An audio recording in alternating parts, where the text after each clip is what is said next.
Born in Panama, 1945. He said he was an amateur fighter in Panama, and then he turned pro. He started boxing in 1960 at bantamweight. 20 amateur fights, only lost once. Then he turned pro and only lost once there too. He went to the US Army in 1969. He got out in 71, saying he was a disabled veteran.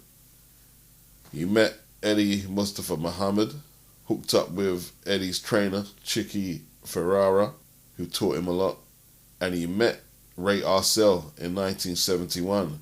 As a boxing trainer, he was called a classic New York gym rat. He started off in the 149th and 3rd Avenue, Bobby Gleason's gym in New York.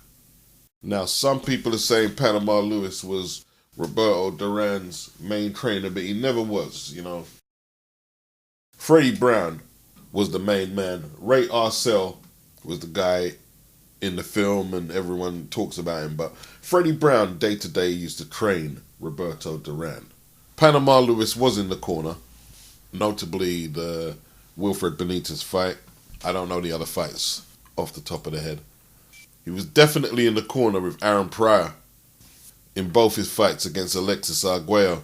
In the first fight, in the later rounds, he requested a bottle from the cornerman, and he said, no, not that one, the one I mixed. Now, the water bottles in boxing has to be pure water, so the mystery is, what was that bottle mixed with? It's said to be crushed up asthma tablets, which I guess in theory would open your lung capacity up and aid your recovery if you was tiring. I heard Panama Lewis once claim it was Perrier water in the bowl. That was at the end of the 13th round, I believe.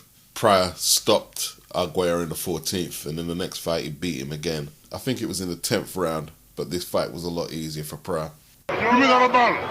That's the one I mix. Give me that ball. That's the one I mix.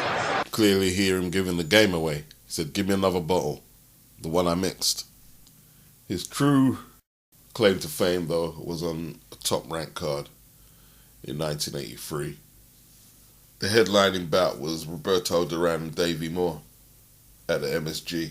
Panama was in the corner for a decent fighter, but nothing more than what they would have called a club fighter back then, Luis Resto, against unbeaten Billy Collins, who was 14-0. Resto had a modest record of 20 wins, 8 losses and 2 draws. It was a light middleweight bout, but it was set at a limit of 156, non-title. The likes of Muhammad Ali and Floyd Patterson were in attendance. It was a big bill. Resto upset the odds and won a unanimous decision. Billy Collins' dad was in Billy's corner. When Resto received the decision, Resto went over to Collins' corner, hugged him, kissed him on the cheek. As Resto was leaving, Billy Collins' father grabbed Resto's right glove and began calling for the commissioner, saying that all the padding is out of his goddamn gloves. Resto attempted to pull away, and the commissioner came in to view the gloves, with Lewis saying, "Them's the gloves they gave us." An investigation followed, and the bout was changed from a unanimous decision for Resto to a no contest. They found that Resto's gloves had been illegally tampered with before the bout by Panama Lewis.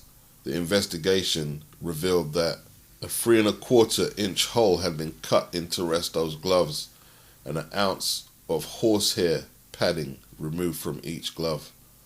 In October 1986, Panama Lewis and Luis Resto were both put on trial and found guilty of assault, criminal possession of a weapon, Resto's hands, and conspiracy. Lewis was also found guilty of tampering with a sports contest.